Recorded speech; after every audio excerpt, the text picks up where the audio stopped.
ہے تقریباً تکمیلی مرحلے کے اندر داخل ہو چکی تھی، اور اس سطح پر یہ آیات نازل ہوئی ہیں تقریباً تکمیلی اس معنی میں کہ یہاں تک غزوہ بدر ہو چکی، بلکہ پہلے تو 13 برس مکہ المکرمہ کے جس میں سخت اذیت کا سامنا مسلمانوں کو کرنا پڑا وہ گزر گئے، پھر اس سے آگے نکل کر غزوہ بدر کی جنگ جو ہے جسے یوم الفرقان قرآن نے کہا ہے وہ ہو چکی، غزوہ احد کے اندر 70 کے قریب حضور صلی اللہ علیہ وآلہ وسلم کے اصحاب شہید ہو چکے، جانیں دے چکے، پھر اس سے آگے نکل کر غزوہ احزاب ہے، اس کے اندر بھی مسلمانوں کو فتح جو ہے وہ حاصل ہو چکی۔ اس کے نتیجے میں ایک بڑی تعداد جو ہے وہ حضور صلی اللہ علیہ وآلہ وسلم کے حلیف بن گئے یا دائرہ اسلام کے اندر داخل ہو گئے۔ عرب کا بحیثیت مجموعی رخ نبی کریم صلی اللہ علیہ وآلہ وسلم کی طرف ہو چکا تھا، اور کچھ ایسے لوگ اس موقع پر بھی دائرہ اسلام کے اندر داخل ہو گئے کہ جن کی تربیت اس درجے میں نہیں ہوئی تھی۔ اور ویسے بھی عموم کے معنی انداز میں بھی دیکھیں کہ ایک ہے کوئی شخص کسی تحریک کو شروع کرتا ہے تو تحریک کو شروع کرنے والا اس تحریک کا روح رواں ہے، اب لوگ بالکل تھوڑے ہیں، ہمہ وقت وہ جو روح رواں ہے اسی کے ساتھ جڑے رہیں گے۔ جیسے حضور صلی اللہ علیہ وآلہ وسلم کی مثال لے تو جناب ابو بکر صدیق ہوں، جناب علی رضی اللہ تعالیٰ عنہ ہوں، کبار صحابہ ہوں، انہیں ہمہ وقت رسول اللہ صلی اللہ علیہ وآلہ وسلم کا ساتھ میسر تھا، ہمہ وقت آپ صلی اللہ علیہ وآلہ وسلم کی صحبت میسر تھی، آپ کے ساتھ اٹھتے تھے، بیٹھتے تھے، کھاتے پیتے تھے، وہ حرارت ایمانی جو حضور صلی اللہ علیہ وآلہ وسلم سے جس کا انتقال ہوتا تھا منتقل ہوتی تھی وہ ان تک بھی پہنچتی تھی۔ اب یہ کینوس جو ہے سمجھے بڑا ہو گیا، شہروں کے شہر، علاقوں کے علاقے جو ہیں وہ دائرہ اسلام کے اندر داخل ہوتے چلے جا رہے ہیں، تو اس موقع پر ہر شخص کو اس درجے میں حضور صلی اللہ علیہ وآلہ وسلم کی معیت تو نہیں میسر آ رہی تھی۔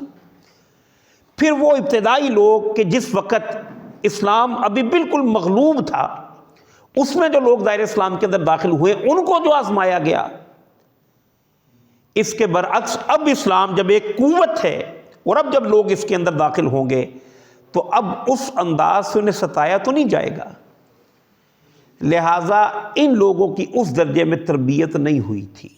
بات میری واضح ہو رہی ہے کہ ابتدا کے اندر یہ آزمائشوں کی بھٹیوں سے لوگ گزر کے گئے ہیں، لیکن جب اسلام ایک قوت پکڑ گیا اور اس وقت کچھ لوگ دائرہ اسلام کے اندر داخل ہو رہے ہیں، اگرچہ کہ وہ آخری جنگ فتح مکہ کی وہ بھی نہیں ہوئی، لیکن بہرحال ایک قوت تو مسلمان بن چکے ہیں۔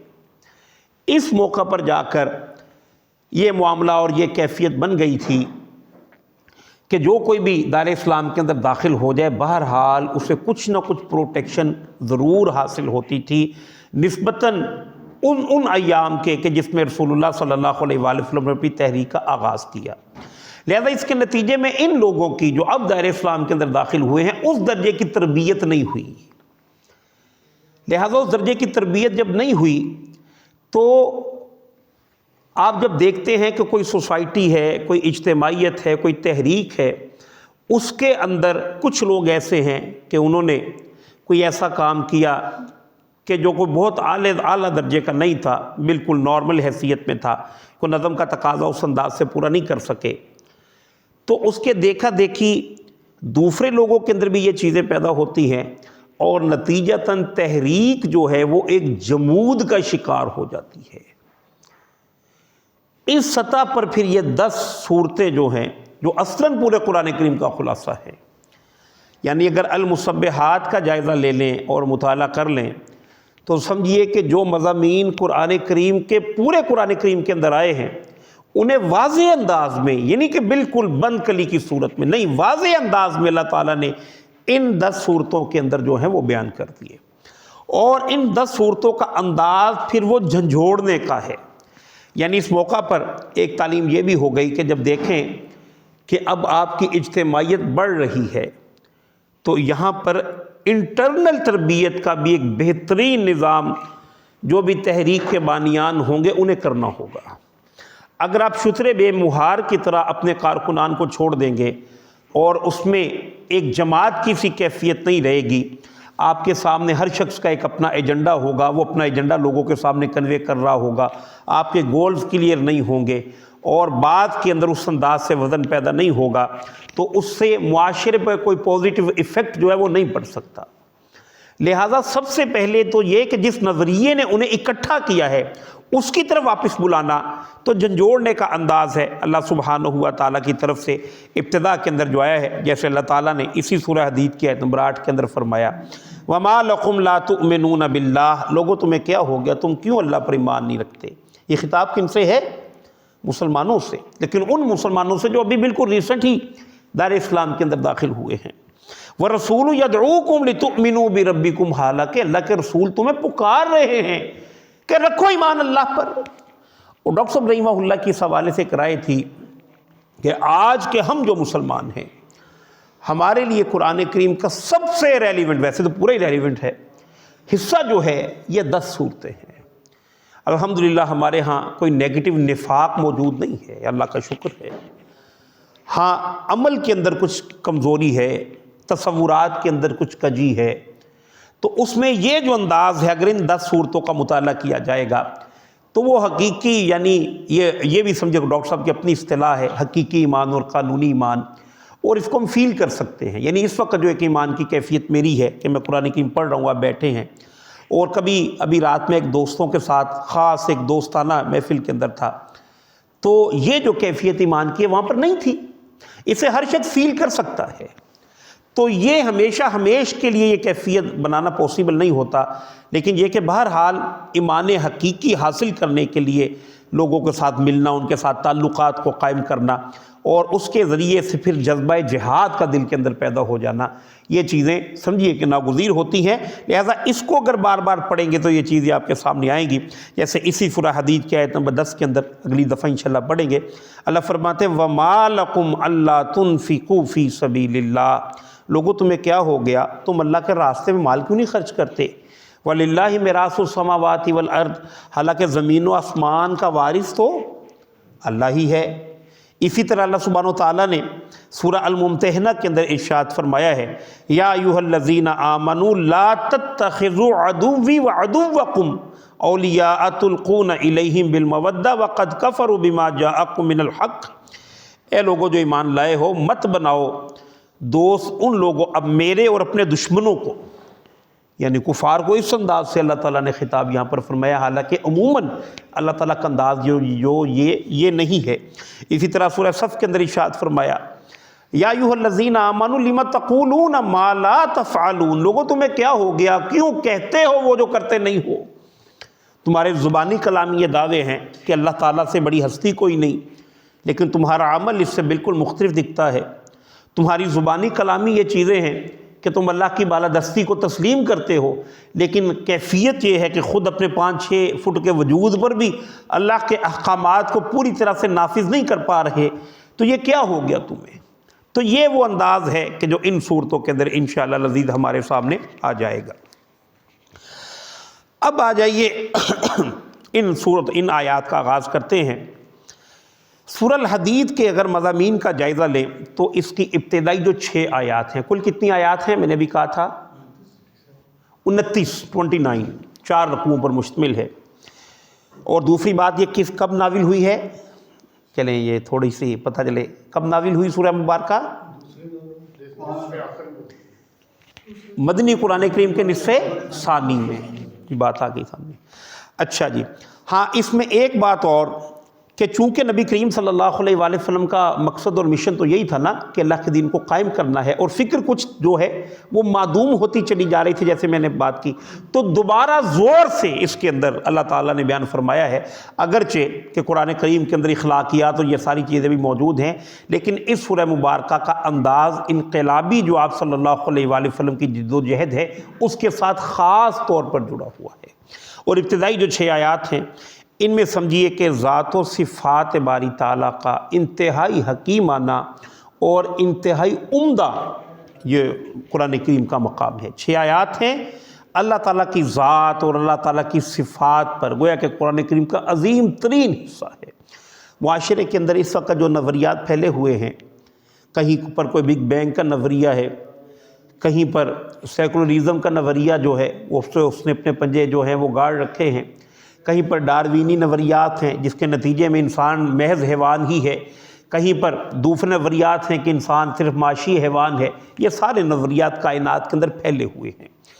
اگر ان سب کا آپ جائزہ لیں، ظاہر ہے اتنا پڑا ہوا تو میں بھی نہیں، لیکن اس میں ایک چیز تو آپ کو نظر آ جائے گی کہ انسان اپنے اوپر اللہ کا انتباہ کر کے چیزوں کا جائزہ لیتا ہے، فزیکلی وہ چیزوں کا جائزہ لیتا ہے، میٹا فزیکلی کی طرف انسان کی توجہ، جو آج کا جدید انسان ہے، کہنے کو وہ جدید ہے لیکن اگر فکری طور پر دیکھا جائے تو انتہائی گویا کہ جس طرح ایک ویلجیئر کی سوچ ہوتی ہے اس سے بھی گیا گزرا ہے کہ صرف فزیکل ہی پہ اس کا فوکس ہے۔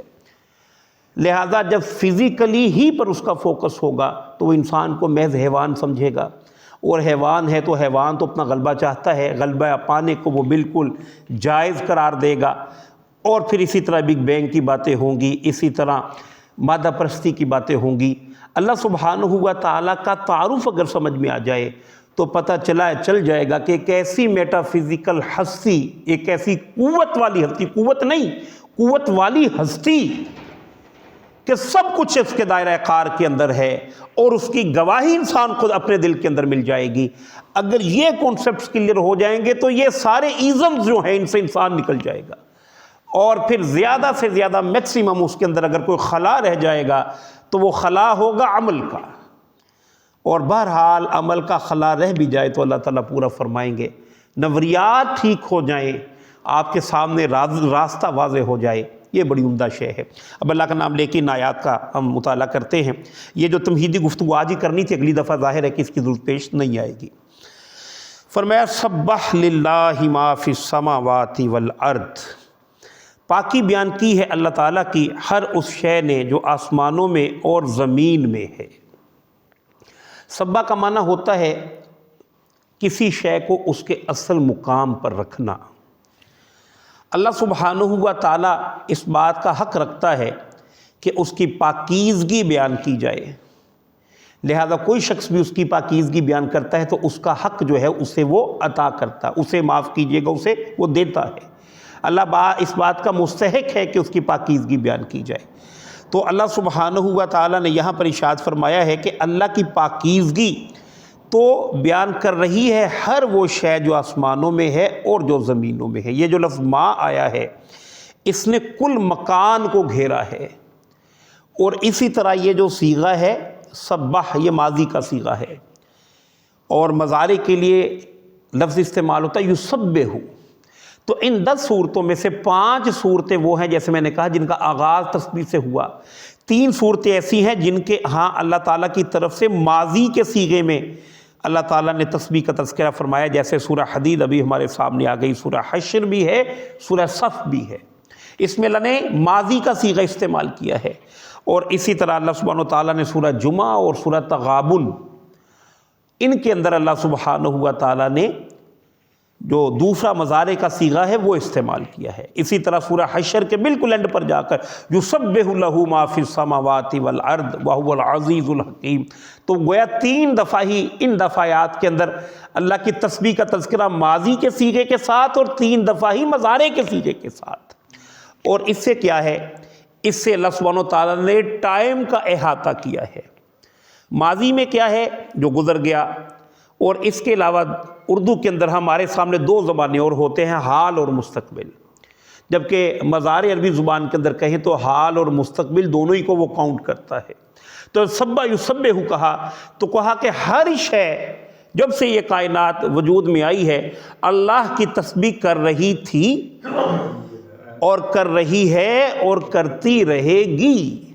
گویا اللہ تعالیٰ نے کل زمان، جسے ٹائم کہہ لیں، اس کو یہاں پر کاؤنٹ کیا، اور یہ جو کہا ما فی السماوات، اس سے کل سپیس، ہمارے سامنے 2 ڈائمینشنز ہیں، ٹائم اینڈ سپیس، انسان اسی کے اندر ہے، ٹائم اینڈ سپیس کے اندر، تو دونوں ڈائمینشنز ہی کو اللہ سبحانہ و تعالیٰ یہاں پر لے آئے ہیں، سبح للہ ما فی السماوات والارض۔ اب یہ جو تسبیح ہے ظاہر ہے کہ اس کا ایک معنی تو یہ ہے کہ شاید اللہ سبحانہ و تعالیٰ کی اللہ تعالیٰ نے ہر شے ہی کو زبان دی ہو، جیسے سورہ حامیم سجدہ کے اندر اللہ تعالیٰ نے ارشاد فرمایا ہے کہ انسانی اعضاء جب بات کریں گے روز حشر تو انسان کو اس پر کچھ ہوگا کہ یار یہ ہاتھ تو میرا ہے اور گواہی میرے خلاف ہے، تو کہے گا، تو اس پر وہ ہاتھ کہیں گے کہ آج ہمیں اس اللہ نے زبان دی ہے جس نے سب کو زبان دی ہے۔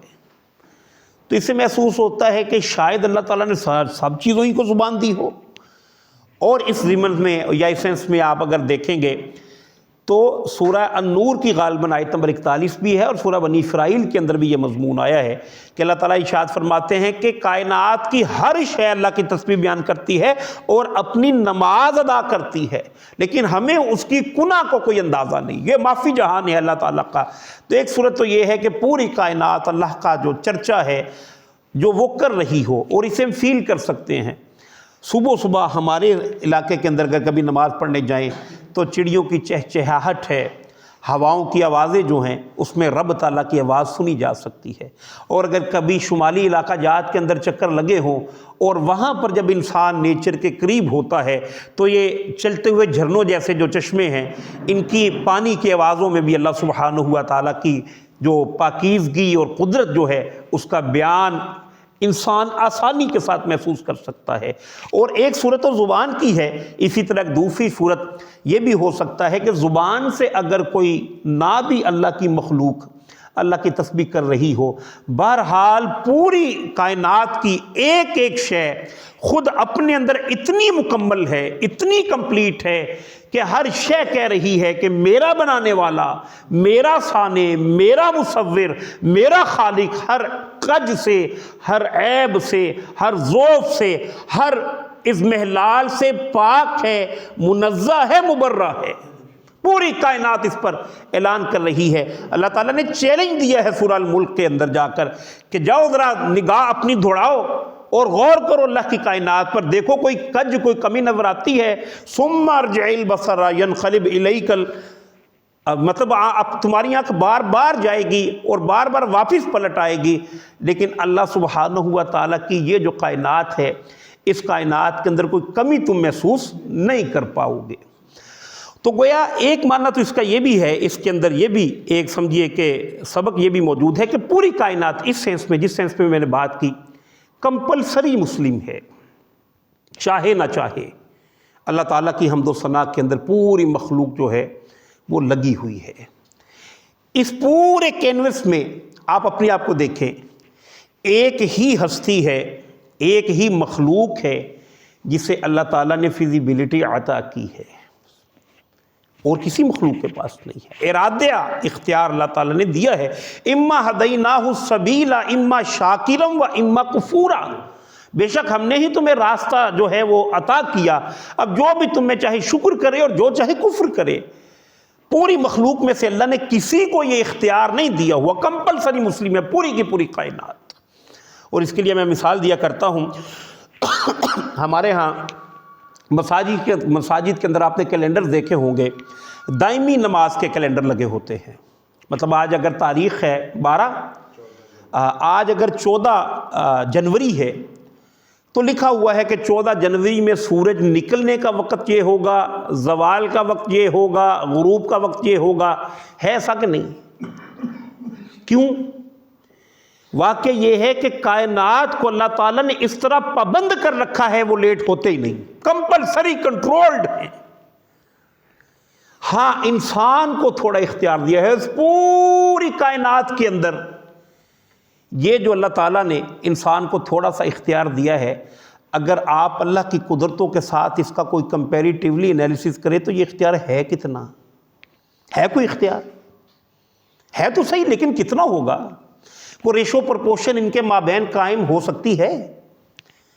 خود انسان کا اپنے اوپر بھی کتنی جگہوں پر اختیار نہیں ہے، یعنی میں کس فیملی میں نے پیدا ہونا تھا، کس خطے میں پیدا ہونا تھا، کن صلاحیتوں سے پیدا ہونا تھا، کس چہرے سے پیدا ہونا تھا، کتنی ساری چیزیں، کتنا رزق لے کر پیدا ہونا تھا، یتیم پیدا ہونا تھا کہ والدین والا پیدا ہونا تھا۔ ان میں کیا میرے پاس کوئی آپشن تھی؟ یہ تھوڑی سی فیزیبلٹی کی یہ جو آپشن ہے، اس آپشن سے تقاضا یہ ہے کہ جس طرح پوری کائنات اللہ کی حمد و ثنا تسبیح میں لگی ہوئی ہے، تمہیں جو تھوڑا سا اختیار دیا ہے، اپنے اس اختیار کو اس فیزیبلٹی کو اللہ کا وہ جو بڑا اختیار ہے اسی کے تابع کر دو، اور تم بھی اللہ کی حمد و ثنا میں لگ جاؤ، تم بھی اللہ کی تسبیح میں لگ جاؤ۔ دیکھو پوری کائنات تو لگی ہوئی ہے۔ تو یہ گویا اس کا معنی و مفہوم ہے۔ آگے فرمایا وَهُوَ الْعَزِيزُ الْحَكِيمُ، اور بے شک اللہ سبحانہ و تعالیٰ انتہائی زبردست ہے، غالب حکمت والا ہے۔ اور یہ بھی قرآن کریم کے اندر گویا کہ اللہ تعالیٰ کے جو اوصاف ہیں بیان ہوتے ہیں۔ قرآن کریم کے اندر آپ دیکھیں گے عزیز کا لفظ آئے، ذو انتقام کا لفظ آئے۔ عزیز اور ذو انتقام اکثر اکٹھے نہیں آتے، کہیں شاید کوئی ایک دو جگہ ہو جس میں اللہ تعالیٰ کے سارے جلالی نام ایک ساتھ آ جائیں، ہیں کہیں کہیں پر بھی، لیکن عام طور پر عزیز ہے تو ساتھ میں حکیم ہے۔ مطلب یہ دنیا کے جیسے بھی بات ہم کر رہے تھے کہ جس کے پاس قوت ہوتی ہے، اتھارٹی ہوتی ہے، وہ قوت کا غلط استعمال بھی کرتا ہے۔ اللہ تعالیٰ اپنا تعارف بالادست ہستی کی شخصیت میں کروایا تو ہے، ساتھ میں الحکیم کا لفظ بیان فرماتے ہیں اللہ تعالیٰ کہ بہرحال اللہ سبحانہ و تعالیٰ اگرچہ کہ مختار مطلق ہیں لیکن ان کے معاملات جو ہیں وہ حکمت کے ساتھ طے پاتے ہیں۔ اور پھر اس سے آگے بڑھ کر ایک حدیث کے اندر رسول اللہ صلی اللہ علیہ وآلہ وسلم نے اس بات کو یوں بھی ارشاد فرمایا ہے کہ اللہ تعالیٰ نے اپنے اوپر غضب کی بجائے رحمت کو غالب کیا ہوا ہے۔ یہ اللہ تعالیٰ کا فضل ہے، تو العزیز ہی نہیں الحکیم بھی ہے، یہ اللہ کا فضل ہے۔ آگے آیت نمبر 2 کے اندر فرمایا لہو ملک السماوات والارض، اسی کے لیے بادشاہت ہے آسمانوں کی اور زمین کی۔ گویا اس میں ایک ڈائمنشن تو بہرحال میں نے آپ کے سامنے بیان کر ہی دی کہ پوری کائنات اس کے کنٹرول میں ہے۔ ایک دوسری ڈائمنشن انشاءاللہ یہ آیت اللہ تعالیٰ نے ریپیٹ کی ہے قرآن کریم کے اندر، تو دوسری پر جا کر اصل بادشاہ جو ہے وہ اللہ تعالیٰ ہی کی ذات ہے۔ اور آگے اسی آیت کے اندر اللہ سبحانہ و تعالیٰ نے ارشاد فرمایا یحیی و یمیت، وہی زندہ رکھتا ہے اور وہی موت دیتا ہے، وَهُوَ عَلَىٰ كُلِّ شَيْءٍ قَدِيرٌ، اور بے شک اللہ سبحانہ و تعالیٰ ہر چیز پر قدرت رکھتا ہے۔ جیسے میں کہہ رہا تھا کہ کچھ ازمز ہیں ہمارے ہاں معاشرے کے اندر، تو یہ بھی جو ایک تصور ہے کہ ہم خود ہی پیدا ہو جاتے ہیں، خود ہی بگ بینگ اور اس کے ذریعے سے خود بخود ہی پیدا ہو گئے۔ حالانکہ دنیا کے اندر ہمارا مشاہدہ ہے کہ کبھی بھی کوئی بھی کام خود بخود بہتر نہیں ہوتا، مطلب ایکسیڈنٹ سے تباہی تو ہو سکتی ہے، کبھی کوئی اصلاح تو نہیں ہوتی، یہ تو دو چار کی طرح کی بات ہے۔ لہٰذا اللہ سبحانہ و تعالیٰ نے سورہ الجاثیہ کی آیت نمبر 24 کے اندر مشرکین مکہ کا یہ قول نقل کیا ہے، گویا یہ گمراہی آج کی نہیں ہے، ہمیشہ ہی سے رہی ہے۔ اللہ فرماتے ہیں ما ہی الا حیاتنا الدنیا نموت و نحیا، انہوں نے یہ بات کہی ہے نہیں ہے کوئی زندگی سوائے اس دنیا کی زندگی کے، اور ہمیں مرور زمانہ ہی ہے، خود ہی مرتے ہیں خود ہی جیتے ہیں۔ یہ تصور آج سے جو 15 صدیاں قبل کفار تھے ان کے ہاں بھی تھا۔ گویا انسان نے کوئی بہت زیادہ ترقی نہیں کی اس سطح پر جا کر، پورا ویسٹ اسی پہ کھڑا ہے، کیونکہ جب آپ کے سامنے صرف فزیکل چیزیں ہی رہ گئیں، مادہ ہی مادہ رہ گیا، تو میٹا فزکس سے تو لا محالہ آپ کی آنکھ بند ہوگی۔ تو لہٰذا جب تک آپ میٹا فزیکل چیزوں پر آپ کو کوئی علم، واقعتاً کوئی پوزیٹیو علم آپ کے سامنے نہیں آئے گا، تو آپ کے سامنے کائنات کی پوری پکچر ہوگی نہیں، اور پوری پکچر نہیں ہوگی تو پھر جو آپ کے ذہن میں آئے گا وہی چیزیں ہیں کہ جو آپ کے عقائد جو ہیں وہ بنتے چلے جائیں گے۔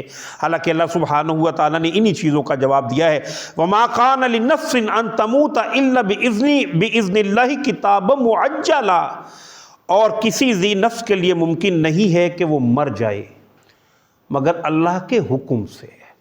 اللہ تعالیٰ نے کائنات میں ہر جان کی جان کو تھامے ہوا ہے۔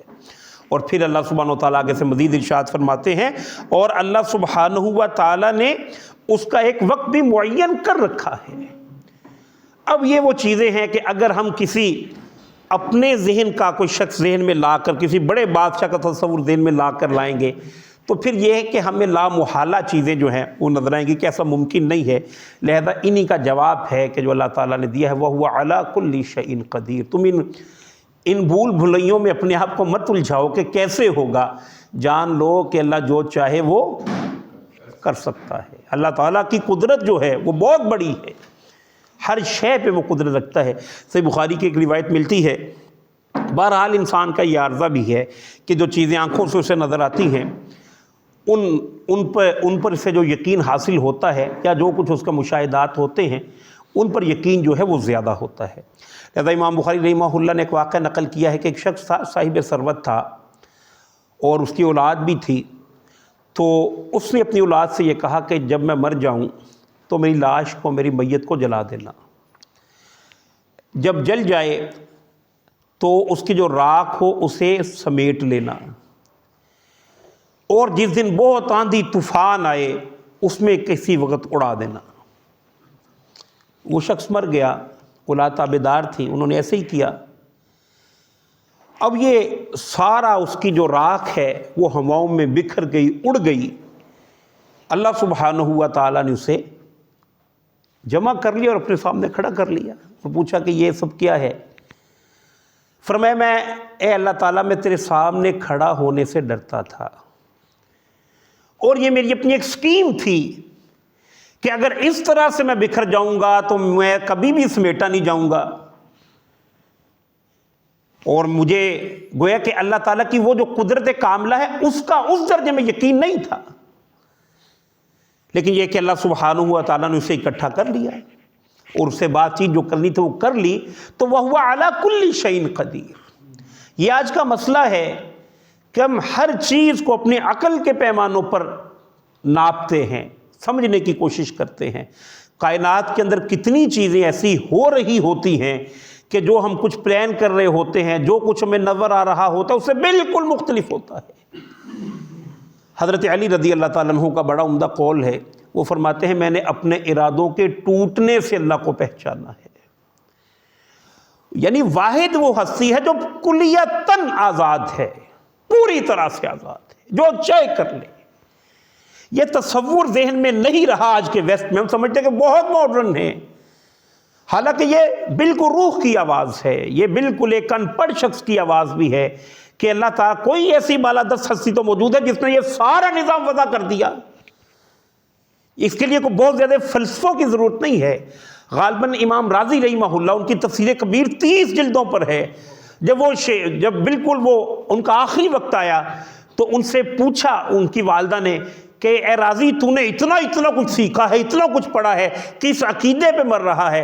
اس نے کہا میں سارے فلسفے، سارے نظریات ایک طرف، آج ایک ان پڑھ دیہاتی بدو کے عقیدے پہ مر رہا ہوں۔ فرمایا اسی کے اندر خیر ہے۔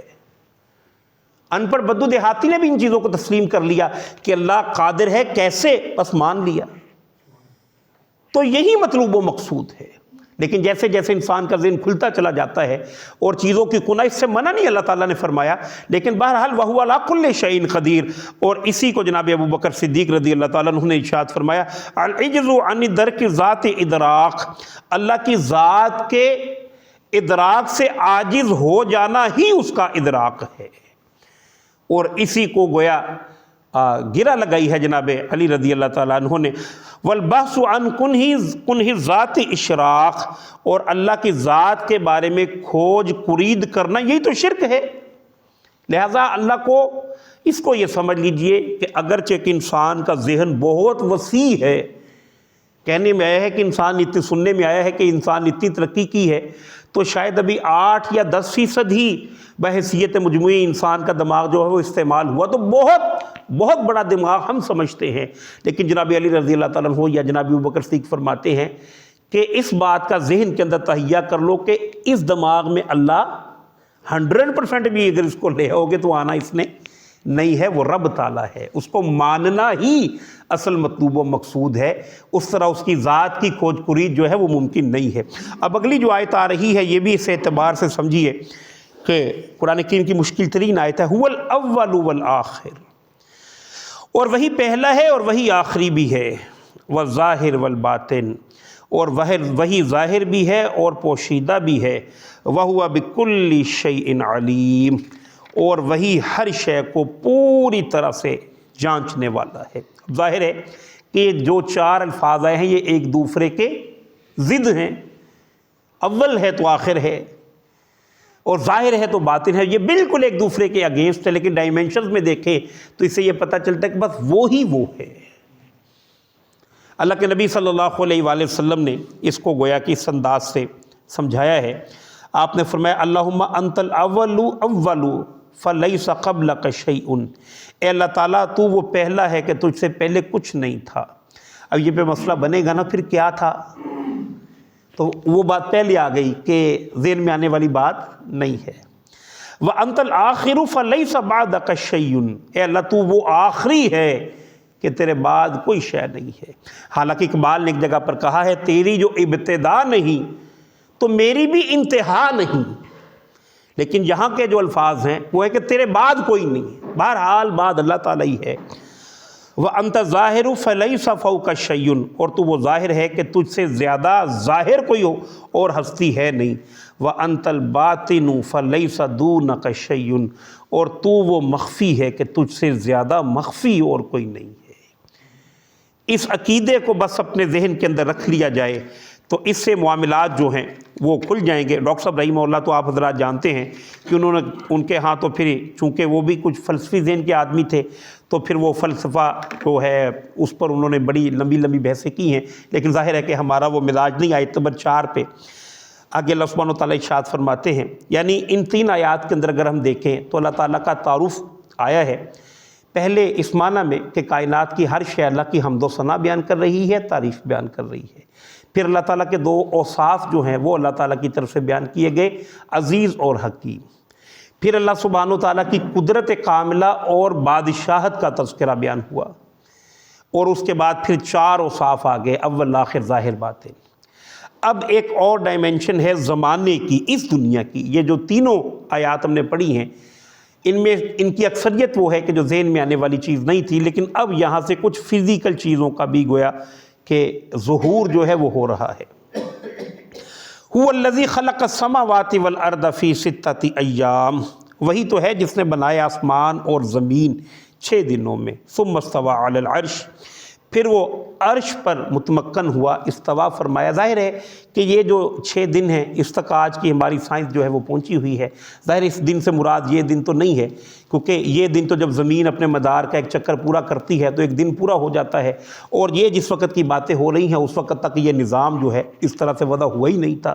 تو اس سے مراد اللہ جانے اللہ کے کون سے دن ہیں، لیکن اس پر ظاہر ہے کہ جو آپ لوگ صاحب علم لوگ بیٹھے ہوئے ہیں کہ بہرحال سائنس بھی اس نتیجے پر پہنچی ہوئی ہے کہ 6 ہی ہیں اصل پروسیسز کہ جس سے گزر کر یہ پورا کا پورا نظام جو ہے وہ یہاں تک کھڑا ہے۔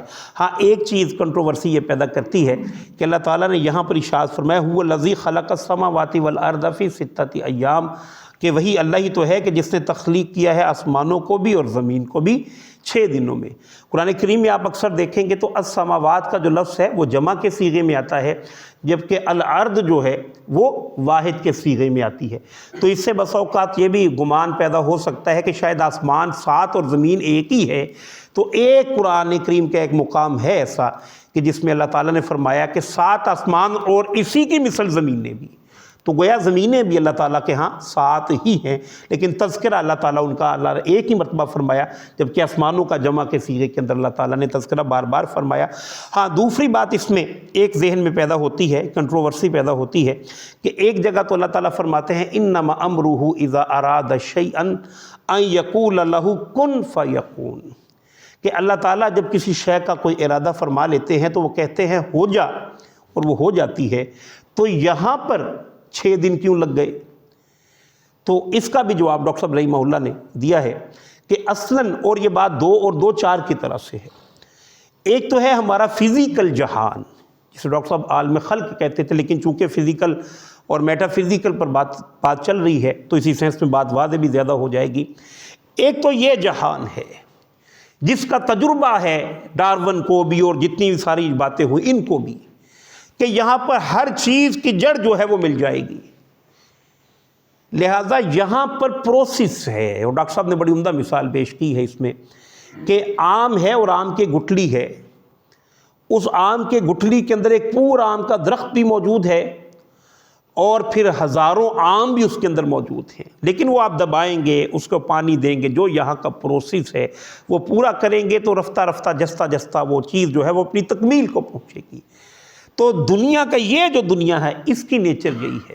اور اسی طرح جس طرح دو جہانوں کا تذکرہ ہو گیا، اسی طرح دو علوم کا تذکرہ بھی ہے، جس کی کچھ نہ کچھ بات تو آ گئی. علامہ ابن خلدون رحمہ اللہ نے اس کو یوں ارشاد فرمایا، العلم العلمان، کہ علم دو طرح کے ہیں، العلم العدیان و علم العبدان، ایک دین کا علم اور ایک بدن کا علم.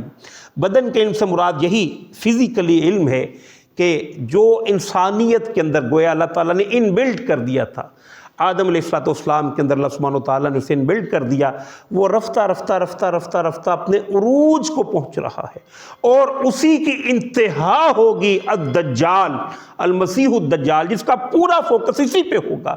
لیکن اللہ تعالیٰ نے اس علم کو سیدھے راستے پر معین کرنے کے لیے ساتھ میں وحی کا علم بھی عطا فرمایا، میٹا فزیکل علم بھی عطا فرمایا، کہ تم اپنی عقل سمجھ غور و خوض سے یہ والی جہت تو پوری طرح سے جان سکتے ہو، لیکن اس کا تمہیں پتہ ہی نہیں چل سکتا جب تک کہ غیب پر ایمان نہ لے کر آؤ. دونوں کو جب جوڑ دو گے تو پکچر تمہارے سامنے جو ہے 2 اور 2 4 کی طرح سے واضح ہو جائے گی. تو لہٰذا اللہ سبحانہ و تعالیٰ کے جہان بھی دو، اللہ سبحانہ و تعالیٰ کی مخلوقات بھی دو طرح کی، ایک اس جہان کی مخلوق، ایک اس جہان کی مخلوق، اور اسی طرح اللہ تعالیٰ کی طرف سے دیے گئے علوم کی اقسام بھی دو. ہاں بیچ میں یہ جو اشرف المخلوقات ہے یہ ہے کہ دونوں کے درمیان کا لنک ہے.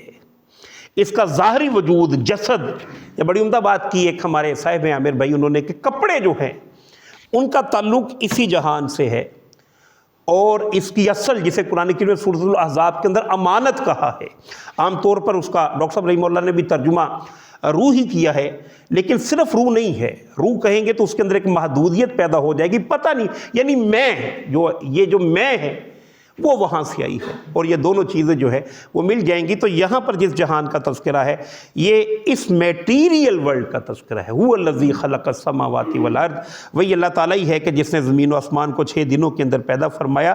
ثم استوى علی العرش، گویا پھر حکومت اس کی بھی اسی کے پاس ہے. وہاں پر اس انداز میں ہے انما امرہ اذا اراد شیء ان یقول له کن فیکون، لیکن یہاں پر بھی حکومت اسی کی ہے، بالادستی اسی کی ہے، اگرچہ کہ عالم خلق ہے پھر بھی پورا کا پورا اقتدار اسی کے پاس ہے.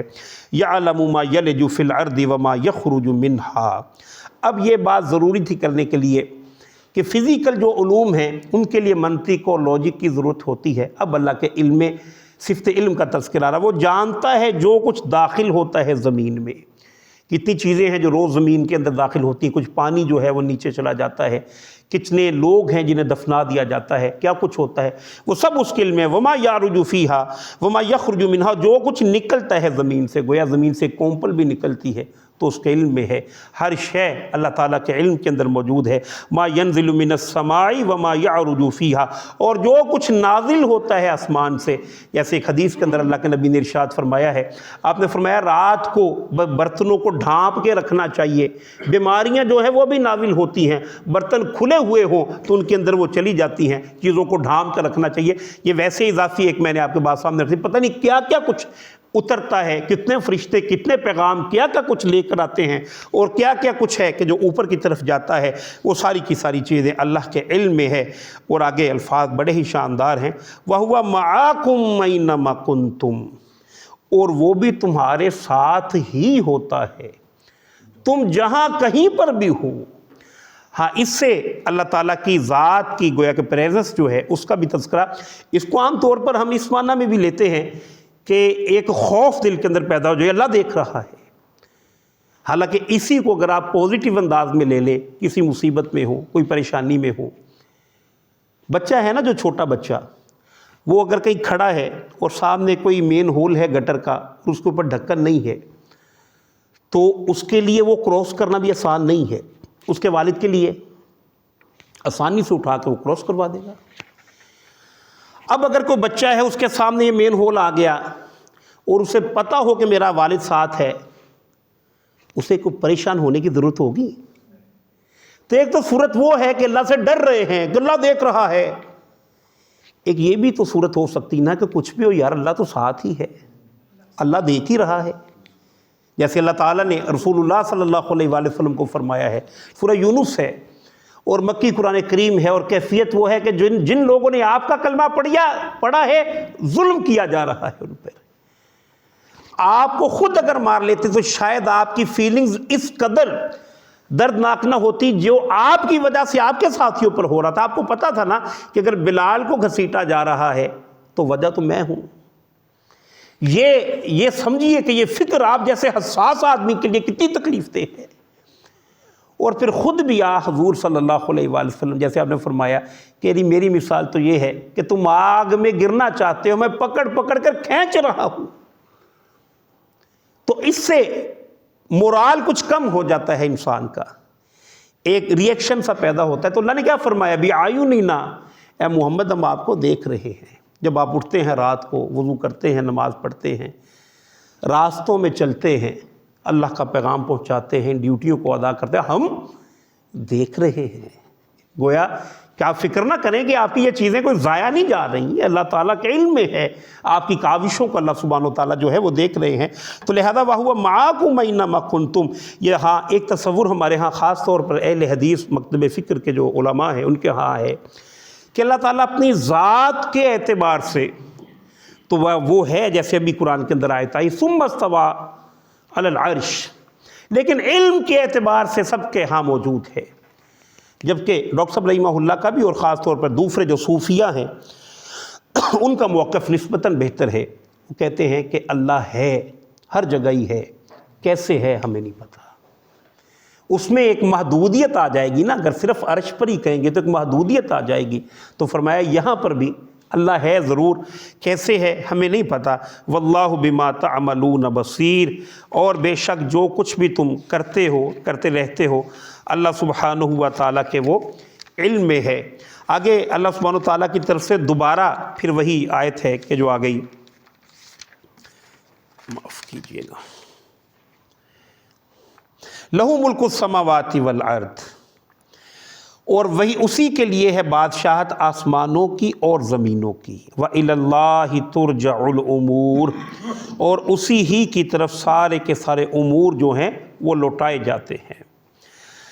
اس پر میں نے کہا تھا کہ یہ آیت قرآن کریم میں دوسری مرتبہ بھی ان 6 آیات کے اندر آ جائے گی۔ دیکھیے ایک بادشاہت کا تو وہ تصور ہے کہ جو میں نے آپ کے سامنے رکھا کہ پوری کی پوری کائنات اسی کے ہاتھ میں ہے، اللہ سبحانہ و تعالیٰ ہی اس پورے کے پورے سسٹم کو چلا رہے ہیں۔ پھر اسی سینس کے اندر ہم نے دیکھا کہ اللہ تعالیٰ نے ہمیں کچھ تھوڑی سی فیزیبلٹی، کچھ ارادے کا اختیار دیا ہے، اور اس ارادے اور کے اختیار کو اللہ کے تابع کر دینا یہی اصلاً مقصود و مطلوب ہے۔ اور آج کے دور کے اندر دیکھیے اگر کوئی شخص آگے بڑھ کر یہ نعرہ لگاتا ہے کہ میں اپنی مرضی سے زندگی بسر کرنا، آج کا سب سے بڑا بت تو آزادی ہی ہے نا، اگرچہ کہ آزادی کوئی بری قدر نہیں ہے، لیکن مادر پدر آزاد ہونے کی جب بات ہو تو اللہ تعالیٰ سے بغاوت ہی کا راستہ ہے۔ اب اگر کوئی شخص یہ کہے کہ میرا وجود ہے اور میری مرضی ہے، تو اس میں اگر اس کی بات کو سنیں تو اس کی بات کے اندر یہ بات تو موجود ہے نا، وہ کہتا ہے میں انسان ہوں، جیتا جاگتا ہوں، میرا شعور ہے، میری خواہشات ہیں، تو مجھے میری مرضی کے مطابق زندگی بسر کرنے دو۔ اللہ اس میں اس کا جواب کیا دیتے ہیں کہ یہ سارا کینوس جس پہ کچھ درجے میں بات ہو گئی، یہ سب کچھ اللہ ہی کا ہے۔ یہ تھوڑی سی زندگی بالکل آزاد ہو کر بسر نہ کرو، میرے کہنے پہ بسر کر لو، تو جو جو تمہاری خواہشات ہوں گی میں اسے پورا کر دوں گا۔ اپنی فیزیبلٹی کو اللہ تعالیٰ کے تابع کر دو۔ نمبر 2، جو خرابی انسان کے اندر پیدا ہوتی ہے وہ بھی شیطان کی آمیزش اور قرآن کے ابلاغ کے نہ ہونے کی وجہ سے، جیسے میں نے کہا تھا شروع میں کہ معاشرہ جنگل کی صورت اختیار کر جاتا ہے، طبیعتیں اور فطرتیں کرپٹ ہو جاتی ہیں۔ جیسے آپ کہتے ہیں نا کہ کوئی ہارڈ ہوتی ہے موبائل کی، وہ اس کی سسٹم کی وہ کرپٹ ہو گئی، اب اس کے اندر اصل جو چیز ہے جو ورک ہے وہ نہیں کر سکتی۔ یہ فطرتیں مسخ ہو جاتی ہیں، کرپٹ ہو جاتی ہیں، جس کے نتیجے میں انسان پھر وہ خواہشات جو ہیں کہ اس کے اندر پیدا ہو جاتی ہیں کہ جو اصلاً اس کی فطرت کا، اس کی نیچر کا حصہ ہوتی ہی نہیں ہے۔ لہذا وہ کہتا ہے میں فطرت بھی ٹھیک کر دوں گا، خواہشات بھی پوری کر دوں گا، تم یہ ہے کہ یہاں پر یہ جو میں ہے اس میں کو اللہ تعالیٰ کے شیلٹر کے نیچے دے دو، یہاں پر بھی اس کی بادشاہت کو تسلیم کر لو۔ لہذا جہاں پر 5-6 فٹ کا انسان یہ بھی اللہ کا ماننے والا ہو، اسی پر پوری کی پوری کائنات اور پوری کی پوری دنیا جو ہے وہ اللہ تعالیٰ ہی کی ہے، لہذا اللہ تعالیٰ ہی یہاں پر پوری طرح سے اللہ ہی کا اقتدار ہونا چاہیے۔ اور یہ بھی بات 2-2-4 کی طرح سے واضح ہے کہ ہم ایک دوسرے سے اثر لیتے ہیں، ہم ایک دوسرے سے انٹرلوکڈ ہے، پوری انسانیت انٹرلوکڈ ہے۔ یہاں کے اگر اچھے قاعدے اور ضابطے بن جائیں گے تو دوسرے اس سے متاثر ہو کے کچھ نہ کچھ فائدہ حاصل کریں گے، اور اگر کچھ ایسے قاعدے اور ضابطے جو مضر ہوں گے، جو ہماری عقل و شعور کے مطابق تو ٹھیک ہوں، انسانیت کے لیے ٹھیک نہ ہوں گے، تو ہم تو شاید اپنی مرضی کی زندگی بسر کر لیں گے۔ کتنے لوگ ہیں جو اس کی وجہ سے جنہیں نقصان کا سامنا کرنا پڑے گا۔ لہٰذا اپنی اس فیزیبلٹی کو وحی کے تابع کر دو، اور اپنی انفرادی اور اجتماعی زندگی کے سارے قاعدے ضابطے کو اللہ کی تعلیمات کے تابع کر دو گے تو تمہاری زندگی بھی جنت نظیر بن جائے گی۔ اور اگر یہ نہیں کرو گے تو تمہاری زندگی جنگل کی صورت جو ہے وہ اختیار کر جائے گی، جس میں دوبارہ مجھے کہنا پڑا کہ غزہ کی آج کی جو صورتحال ہے، اس صورتحال میں دیکھیے اصل مسئلہ کیا ہے، اصل مسئلہ ہے کیا وہاں پہ؟ ایک قومی تعصب ہے، اپنی قومیت کی بالادستی کے لیے آپ لاکھوں انسانوں کو قتل کر دیں گے، اور مسئلہ کیا ہے کہ ہم ایک نیشن ہیں، ایک قوم ہے، ہمارا ایک عقیدہ ہے، لہذا اس کے اگینسٹ اگر کوئی اور ہمارے والدین یہاں پہ رہے ہیں، لہذا ہم نے یہ جگہ واپس لینی ہی لینی ہے۔ کوئی بایولوجیکل اس کے اندر کوئی بات ہے؟ یہ ہے اصل مسائل، اور یہ تو بالکل چھوٹی سی بات ہے۔ یہیں پہ آپ دیکھیے اس دنیا کے اندر کتنے بچے ہیں، کتنے لوگ ہیں کہ جنہیں 2 وقت کی روٹی میسر نہیں آتی، اور یہ دنیا کے اور صرف پاکستان کے مسائل نہیں ہیں، پوری دنیا کے ہیں۔ یہ طبقاتی تقسیم پوری دنیا کے اندر موجود ہے، اور یہ طبقاتی تقسیم جو ہے یہ اصلاً بنانے والی جو شے ہے، اور مسائل بھی ہوں گے، اصل میں یہ جو معاشرے کے اندر غربت اور امارت اور یہ جو طبقہ بنا ہے، اس کے اندر آپ جتنی مرضی ڈیبیٹ کر لیں، جو کچھ مرضی کر لیں، معاشی سطح پر ایسی پالیسیاں وضع کی گئی ہیں کہ جنہوں نے پروٹیکٹ کیا ہے اس طبقاتی نظام کو، اور اسی سود اور اسی انشورنس کے ذریعے سے سرمایہ دارانہ نظام کو کلی ادر سپورٹ دی گئی ہے۔ لہذا وہ سرمایہ دار امیر سے امیر تر، امیر سے امیر تر، امیر سے امیر تر، اور یہ غریب سے غریب تر، غریب سے غریب تر، یہاں تک کہ بنیادی جو بیسک چیزیں ان سے بھی محروم۔ اور یہ ہے وقت پھر ان کے لیے، اب گویا کہ 2 طرح کے لوگ بن جائیں گے۔ ایک تو وہ ہیں کہ جنہوں نے اللہ کو تسلیم کر لیا، ایک وہ ہیں جنہوں نے نہیں کیا۔ جو اللہ کو تسلیم کیے بیٹھے ہیں ان کے پاس اب کون سا وے آؤٹ ہے کہ اس سودی نظام کی سپورٹ میں لگے ہوئے ہوں؟ کون سا اخلاقی جواز ہے؟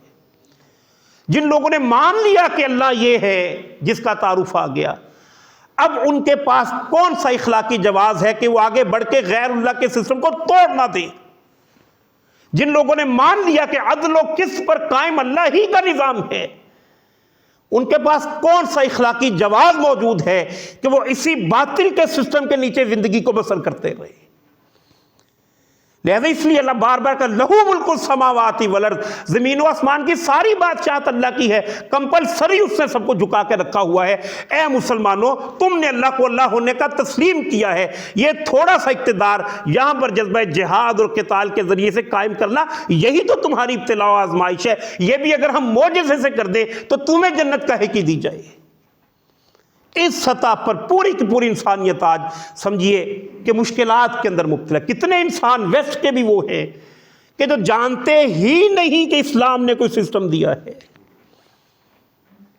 کیا ہم انٹرپریٹ کر سکتے ہیں اسلام کی ایک پوزیٹیو پکچر ویسٹ کے سامنے؟ اگر غزہ کے اندر لوگ مرے ہیں تو لاکھوں کی تعداد، یہاں سے بڑے بڑے مظاہرے وہاں پر ہوئے ہیں، انہیں پتہ یہ ظلم ہے، لیکن وے آؤٹ کا نہیں پتہ۔ انہیں پتہ ہے یہ زیادتی ہے۔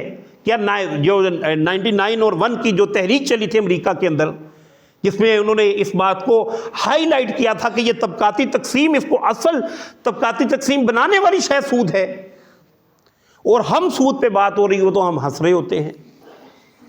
اور ہم کہہ رہے ہوتے کہ مولویوں کو بس اسی کا پتہ، آپ کو اس کے اثرات کا اندازہ نہیں ہے. جو کہ اکنامسٹ ہے انہیں اندازہ ہے اس کا. یعنی اللہ تعالیٰ نے ایسے ہی کہہ دیا کہ اللہ اور اللہ کے رسول کے ساتھ جنگ ہے، ایسے ہی کہہ دیا اللہ فَأَذَنُوا بِحَرْبٍ مِّنَ اللَّهِ وَرَسُولِهِ. طبقاتی تقسیم کے ذریعے سے ہیو اور نوٹ ہیو جو ہیں وہ پیدا ہوتے ہیں، اور اسی کے ذریعے سے معاشرہ پھر جو ہے وہ جنگل کی صورت اختیار کرتا ہے. نچلا طبقہ جنہیں کچھ نہیں مل رہا وہ درندگی پر، یعنی جب انہیں کھانے کو نہیں مل رہا تو ان کی تعلیم و تربیت کا کیا اہتمام ہوگا؟ کیا وہ انسانی سطح پر زندگی بسر کر سکیں گے؟ لہذا وہ درندے ہیں، وہ چیر پھاڑ دیں گے.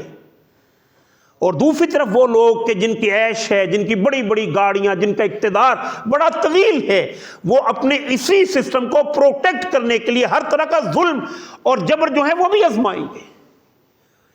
لہذا انسانیت کے پاس اس کے علاوہ کوئی آپشن نہیں ہے کہ اسی کی بادشاہت جو اللہ کی بادشاہت اس کو تسلیم کر کے اسی کو قائم کرنے کی کوشش کی جائے. ہاں یہ بات اپنی جگہ ہے کہ وہ دیکھ لے کہ وہ کہاں پر فٹ ہوگا. انسانی اجتماعی زندگی کے اندر کوئی بہتری پیدا کرنے کے لیے وہ کون سا رول ادا کر سکتا ہے، یہ اس کی اپنی چوائس پہ ہوگا، یہ اس کی اپنی عقل سمجھ پہ ہوگا کہ وہ کہاں پر فٹ بیٹھتا ہے. اس کا جائزہ تو وہ خود لے لے گا، لیکن اپنے 5-6 فٹ کے قد سے باہر نکل کر جب تک دنیا کے اندر دنیا کو سنوارنے کی کوشش نہیں کریں گے آپ انسانی سطح پر زندگی کو بسر نہیں کر رہے. یہ میں نے ساری باتیں اخلاقی سطح پر کی ہیں، لیکن جہاں پر جس انداز میں اللہ نے بیان فرمائی ہے وہ فرض بھی ہے. لَهُ مُلْكُ السَّمَاوَاتِ وَالْأَرْضِ، اسی کی بادشاہت ہے آسمان اور زمین میں. وَإِلَى اللَّهِ تُرْجَعُ الْأُمُورُ، اور اسی کی طرف سارے کے سارے اعمال جو ہیں، امور جو ہیں وہ لوٹائے جائیں گے. یولج اللیل فی النہار و یولج النہار فی اللیل. اب اللہ سبحانہ و تعالیٰ نے یہاں پر ایک اور ڈائمینشن جو ہے وہ بیان فرمائی. اللہ سبحانہ و تعالیٰ ارشاد فرماتے ہیں وہی تو ہے کہ جو دن کو رات میں داخل کرتا ہے اور رات کو دن میں داخل کرتا ہے. وَهُوَ عَلِيمٌ بِذَاتِ الصُّدُورِ، اور وہ سینوں کے جو راز تک ہیں ان سے بھی واقف ہے. یہ ظاہر ہے کہ دنیا کا یہ سسٹم گویا کہ اللہ تعالیٰ فرما رہے ہیں کہ جب تک چل رہا ہے اللہ ہی چلا رہے ہیں. اور دنیا کا سسٹم کے اندر اگر ہم دیکھیں دن اور رات اگر نہ ہو تو یہ سسٹم جو ہے وہ چل نہیں سکتا. ابھی ہمارے ایک صحافی تھے عمران علی خان صاحب، ان کے بارے میں سننے میں آیا کہ انہیں کچھ ٹارچر نہیں کیا گیا، انہیں بس وہاں پہ رکھا گیا ہے جہاں پر انہیں دن اور رات کا کوئی اندازہ نہیں ہوتا تھا بس. تو وہ بڑے اس حوالے سے ذہین آدمی تھا، لیکن ظاہر ہے کہ اب اس کی وہ کیفیت جو ہے وہ باقی نہیں رہی، حالانکہ اور کچھ بھی نہیں ہوا. اللہ تعالیٰ نے اس کا بھی اظہار کیا ہے قرآن کریم کے اندر. قُلْ أَرَأَيْتُمْ إِنْ جَعَلَ اللَّهُ عَلَيْكُمُ اللَّيْلَ سَرْمَدًا إِلَى يَوْمِ الْقِيَامَةِ مَنْ إِلَٰهٌ غَيْرُ اللَّهِ يَأْتِيكُمْ بِالضِّيَاءِ. اے نبی ان سے پوچھئے تو صحیح ذرا، کیا تم دیکھتے ہو کہ اگر اللہ قیامت تک ہی کے لیے پورا کا پوری رات ہی کر دے تو کیا اللہ کے سوا ہے جو دن چڑھا دے؟ اور پھر فرمایا کہ اللہ سبحانہ و تعالیٰ اگر پوری قیامت تک دن ہی دن کر دے تو پھر کوئی بھی نہیں ہے کہ جو رات کر دے. گویا یہ اس کے انعامات ہیں، اس کے احسانات ہیں. آگے فرمایا وَهُوَ عَلِيمٌ بِذَاتِ الصُّدُورِ، اور بے شک اللہ سبحانہ و تعالیٰ سینوں کے اندر جو چھپی ہوئی باتیں ہیں ان کا بھی خوب جاننے والا ہے. گویا کانشیس ہو یا سب کانشیس ہو، اللہ سبحانہ و تعالیٰ تو جین سے واقف ہیں، تو یہ تو اس سے اوپر کی چیزیں ہیں. جیسے کہا بھی ہے وَحُصِّلَ مَا فِي الصُّدُورِ، افروز اللہ تعالیٰ سینوں کے اندر جو چھپی ہوئی باتیں ہیں وہ بھی نکال باہر کرے گا. بہرحال یہ جو 6 آیات ہیں یہ ایک تمہید بنی ہے کہ کس اللہ کی طرف رسول اللہ نے دعوت دی ہے یا کس اللہ تعالیٰ نے اس کائنات کی تخلیق فرمائی ہے. وہ اللہ تعالیٰ اصلاً اللہ کو مطلوب و مقصود کیا ہے وہ انشاءاللہ اگلی جو 3 نشستیں ہیں اس میں آ جائے گا. وآخر دعوانا الحمدللہ رب العالمین. بات کچھ لمبی ہو گئی، تھوڑی معاف کیجئے گا. عام طور پر تو میں 50 منٹ میں کوشش کرتا ہوں، لیکن ظاہر ہے کہ اس پہ 1 گھنٹہ لگ گیا. وآخر دعوانا الحمدللہ رب العالمین.